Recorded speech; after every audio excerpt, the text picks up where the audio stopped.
Blog Talk Radio. Hello, folks. How you doing? It's Danny Tisdale, and it's the Danny Tisdale Show. And as we always do, we welcome another leader, legend, and trailblazer. And we've got a trailblazer here today as we talk about and celebrate Harlem, the greatest community in the world. And without further ado, we have, excuse me.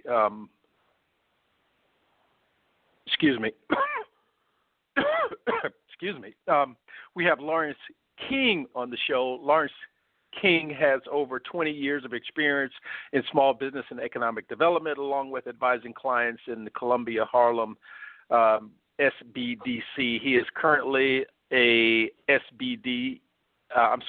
small business development advisor for the Harlem Business Alliance, using his skills to provide hands-on counseling to startups, existing business enterprises in Central and East Harlem.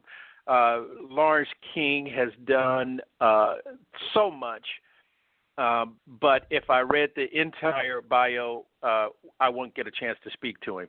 So at the end of the show, he'll give us a URL, and you can find out more about him and, more importantly, work with him if you need his skills.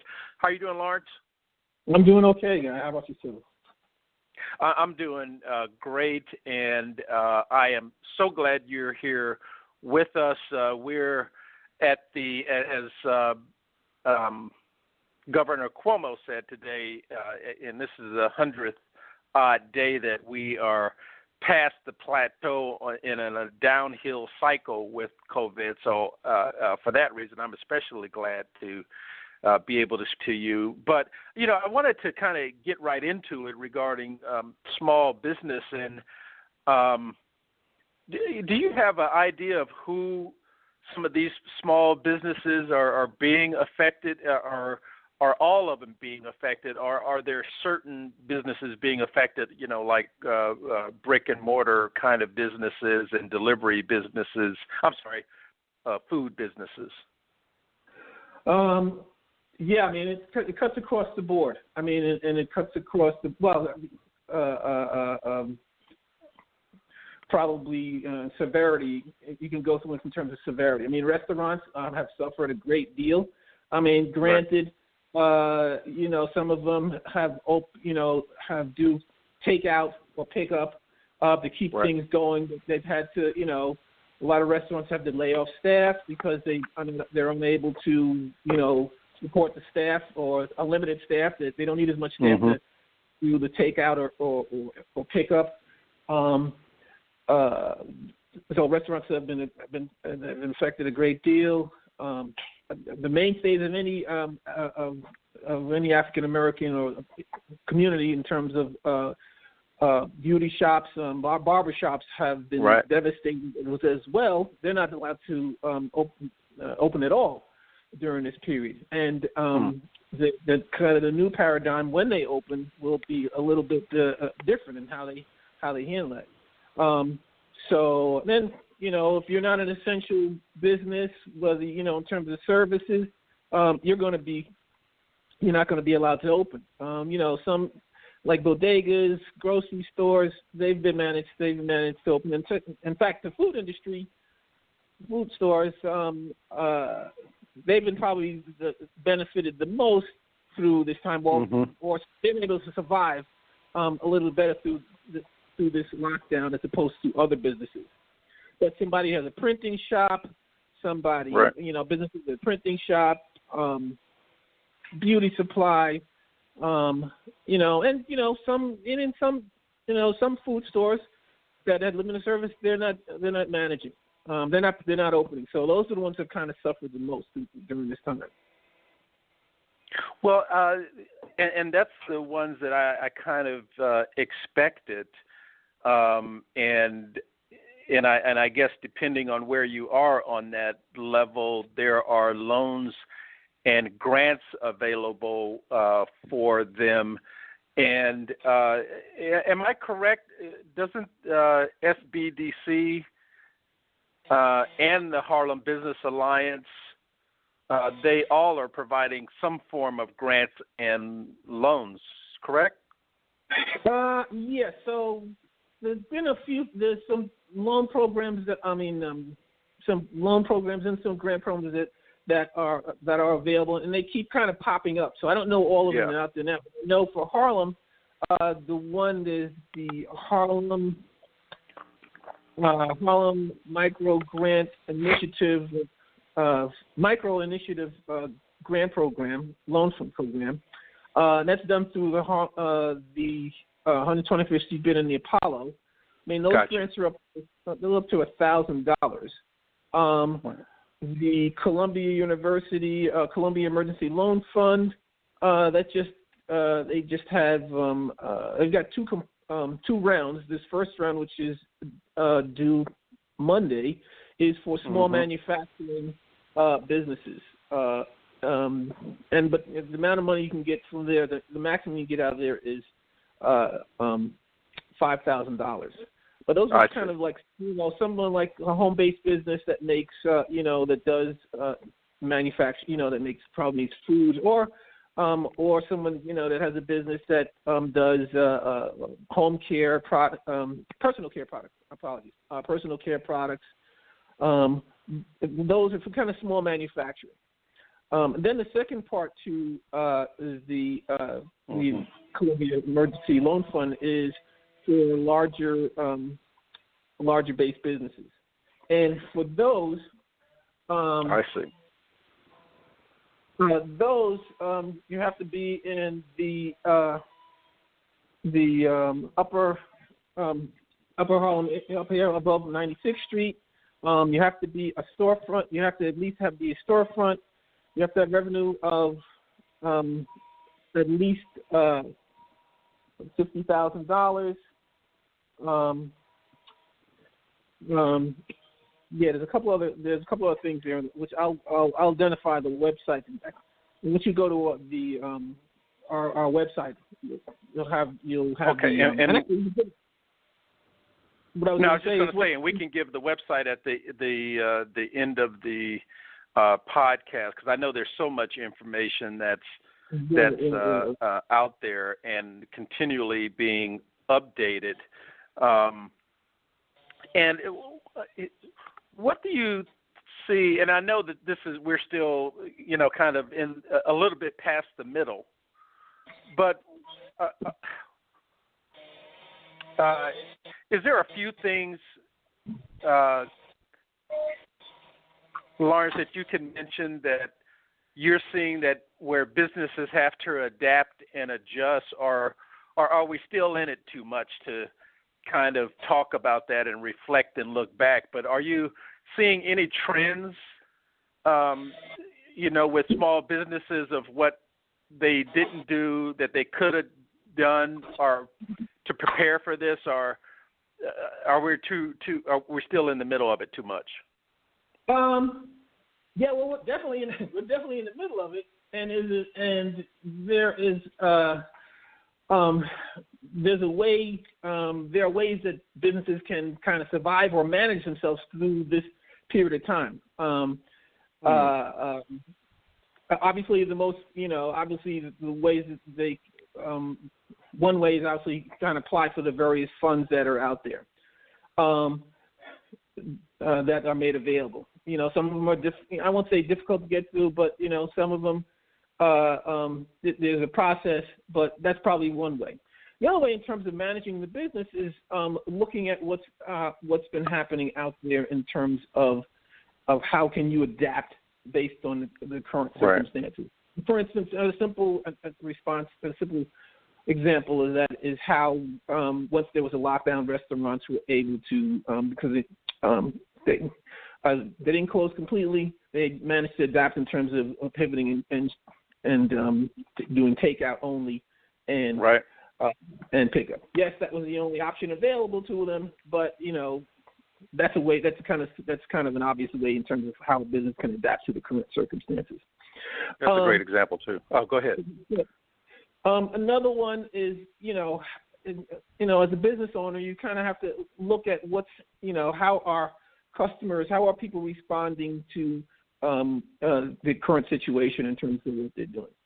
So if you definitely have a retail location and business, and you don't have a website, then or it doesn't have to be any kind of retail. If you don't have a website, you're kind of in a bad position, because that's what people are doing, pivoting in terms of doing now in terms of purchasing products, using online. On the explosion of online activity in terms of sales and services that's exploded. Obviously, in terms of responding, in terms of how Amazon is just overwhelmed.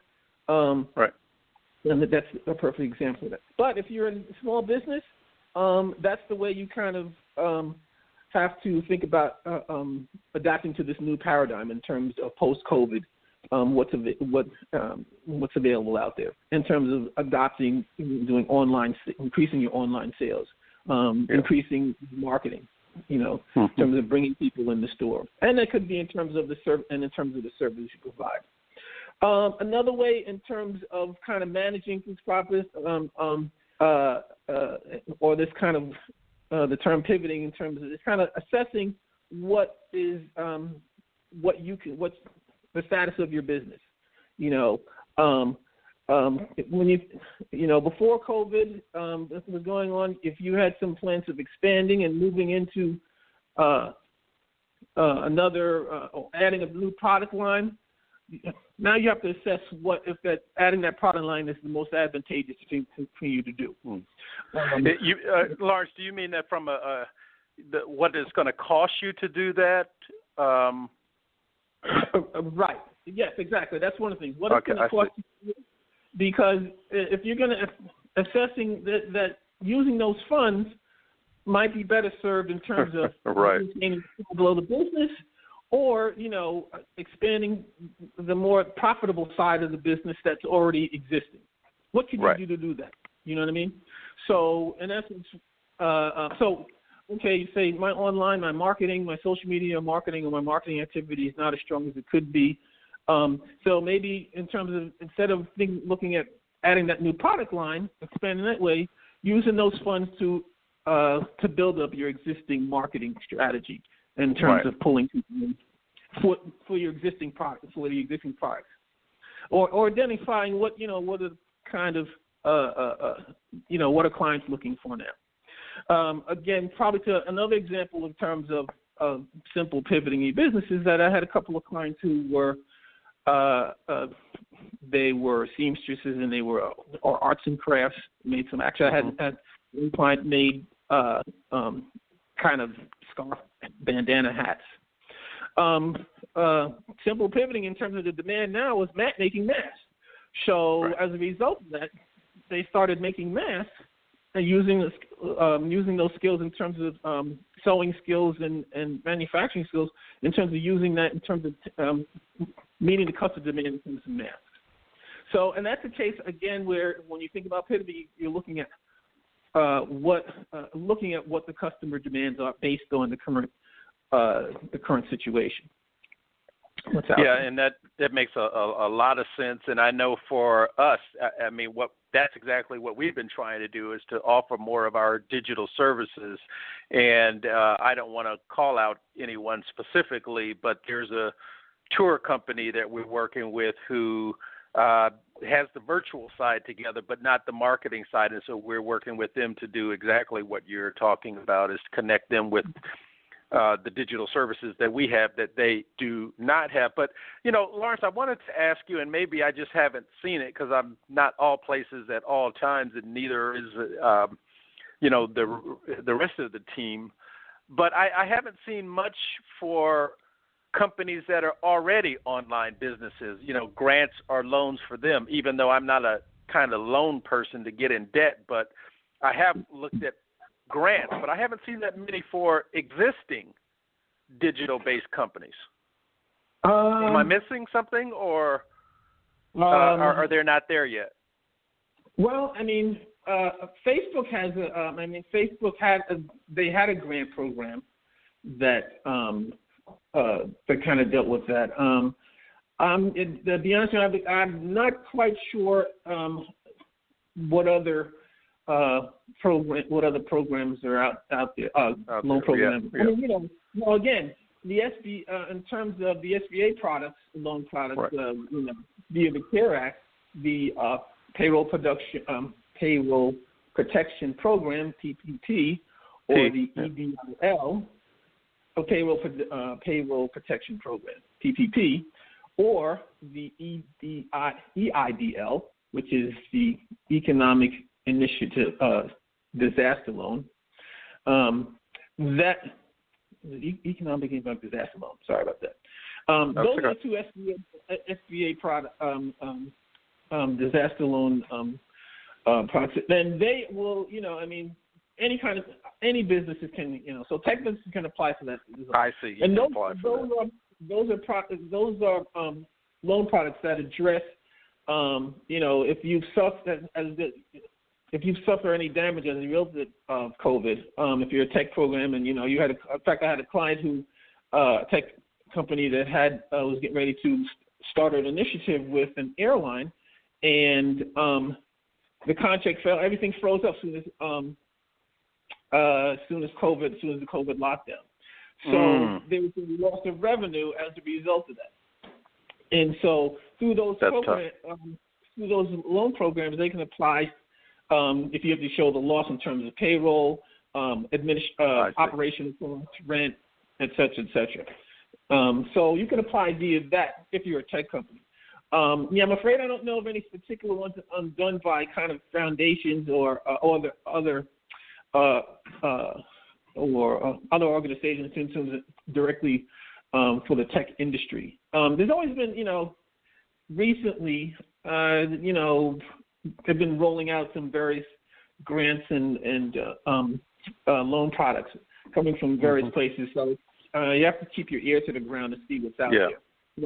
That's what I have to do. Yeah, no, you're right. There is quite a few out there. And I did see the one on Facebook, the grant, and I just missed the deadline because I think, if my memory serves me correct, that that deadline had passed. But I just want our listeners to know that they're listening. I'm sorry? No, the deadline passed for the Facebook. Yeah. I just want our listeners to know they're listening to the Danny Tisdale Show on Harlem World Radio. Harlem World Magazine is an independently owned company, so please hit the orange button below and become a patron. We're speaking to Lawrence King, and 20 years experience working in small business economic development. And, of course, we are talking about the COVID virus, the protests, and how small businesses are being affected, and what are some strategies that small businesses can take during this time of change, I guess one could say. And Lawrence, I know you are a soothsayer, and probably as we speak on the phone now, you've got a crystal ball laying between your legs. What changes do you see happening with small businesses that may be permanent as we go forward? And again, I'll say and ask, or maybe more say, that it may be too early to kind of see those changes, and I don't want to use market correction, but do you see anything where this will be a change for small businesses going forward? And let me use, one negative maybe and one positive. I'll put one out there positive, which is that I see a lot of companies converting into using Zoom and going more and more virtual. Anything you want to add to that, positive or negative? Let me put it that way. So on the positive end, I think more businesses will have to consider moving towards the internet, using the internet as a means of generating more business activity. Only because there are so many. As we gradually move out of the lockdown, people are still, even though the desire to purchase, desire to be outside, there's still that hesitation. And so I think businesses need to be a lot more flexible in terms of using online activity. For instance, things will be, this initial change probably in the next year or so for the fitness and wellness industry will be particularly interesting. Obviously, people going to gyms, yoga studios will have to adapt because, there's a social distancing component. So the increase in terms of maybe online classes, yoga classes, or whatever, that's going to be a component in which that will definitely increase. And also in terms of the physical space, how will a yoga business or a fitness or wellness business be able to adapt and be able to adapt to the social distancing, as well as maintain the same kind of client base or client demand, and keeping those numbers to maintain, to survive. I mean, that cuts across the board in terms of restaurants as well.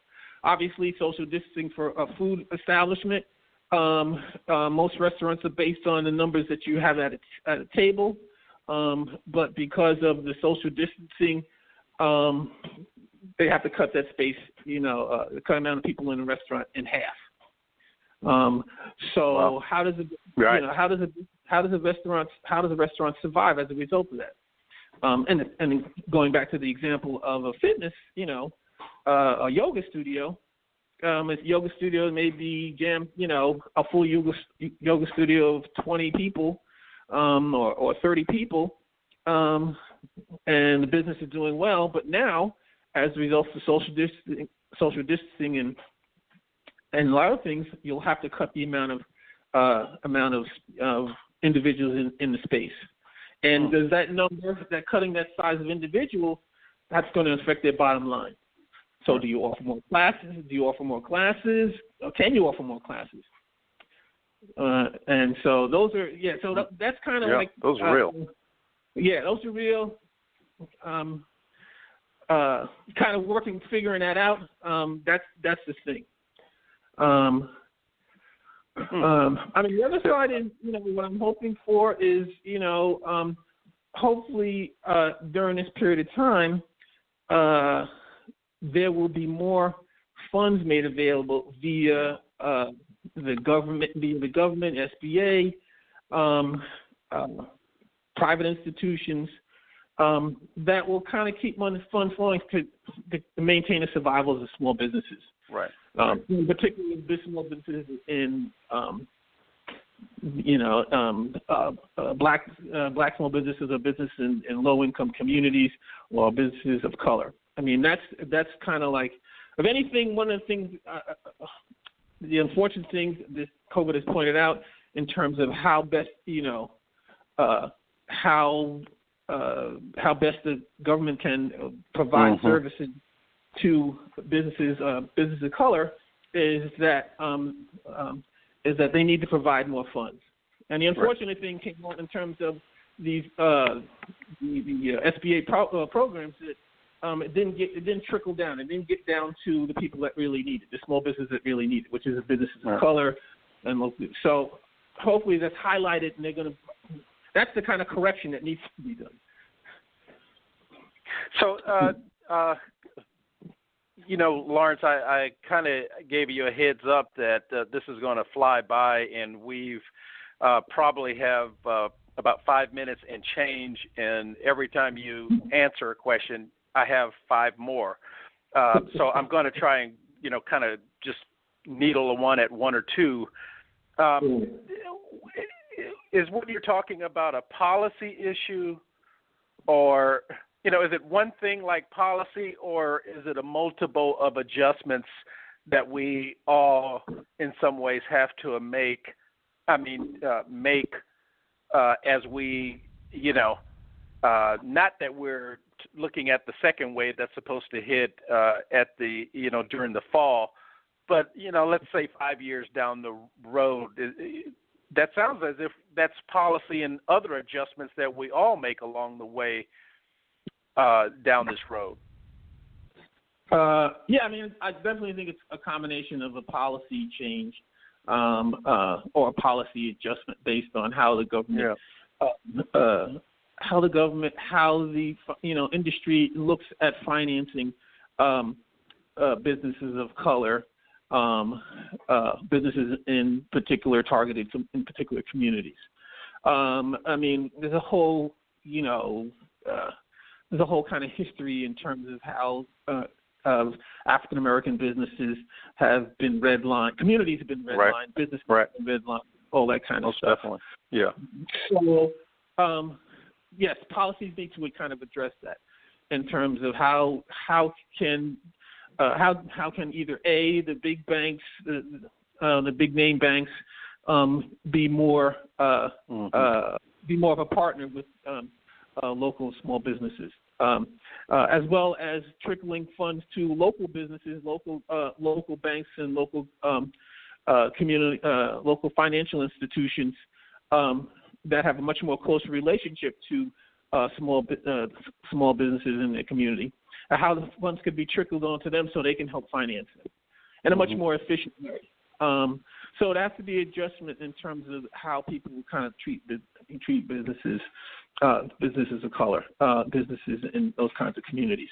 And so, kind of policy and kind of an attitude change.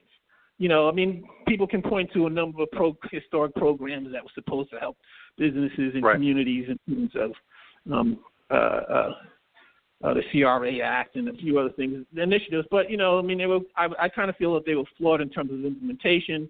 They were kind of halfway implemented. They weren't monitored correctly. So, to your point, yes, there's one component in terms of, yes, there's definitely policy change that needs to go on. And hopefully through, what's happening in Black Lives Matter and the whole,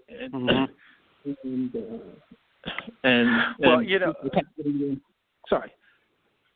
No, I just wanted to. I'm breaking in because we're at the 2-minute mark, and you said something. You said a lot that's important, but I remember when I worked when I was a member of the community board, the issue with complaints coming in from residents wasn't that there wasn't something already in place. It was that it was hard for the community board to follow up and monitor what's already in place. Right. And it sounds like that's kind of some of the work that needs to be done still, and especially dealing with this, is that you put something in place and then to monitor it to make sure that it's implemented the way it should be. And, who monitors these things, is it? And so I certainly understand what you're saying. It's certainly a challenge. But Lawrence, before we go any further, can you give your contact information, your URL, if people, professionals, or others who might want to get in contact with you and use your services? All righty. So I'll give you the website address for the Columbia-Harlem SBDC, in particular, because that's where you can get access to some of the loan programs that I discussed and kind of find out what, as an organization, we do, and for if you need technical assistance. That address is, I'm going to say three W's and an 8, www.gsb.columbia.edu. Okay. /SBDC. Yeah. So that's to the website, and once you go to our website, you'll see if you're seeking coronavirus relief in terms of loan programs, you have the whole kind of package in terms of loan programs. Also, you'd be able to access the Columbia Emergency Loan Fund there as well. Directly for me. Fantastic. Lawrence, let me stop you right there because we have ran out of time, and I will obviously post the URL on the site. Thank you, Lawrence, so much for being on the show, and it's always great speaking to you. Thank you, man. Thank you for giving me the opportunity. I appreciate that. Okay. Thank you. Take care. And listeners, thank you for listening in and being a part of the show. And definitely take advantage of the conversation that we've had and the opportunity to connect with Lawrence King. Thank you very much. Bye-bye.